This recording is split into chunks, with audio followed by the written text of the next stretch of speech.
হযরত ইউসুফ আলাইহিস সালামকে যখন আল্লাহ তাআলা মিশরের প্রিয় বানালেন, তখন মিশরের সবাই তাকে ভালোবাসতেন তার রূপ ও গুণের জন্য।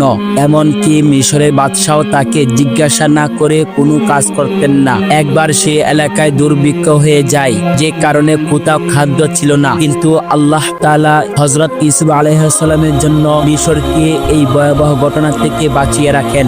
মানুষ অনেক দূর থেকে এসে খাদ্য নেওয়ার জন্য মিশরে চলে আসতো।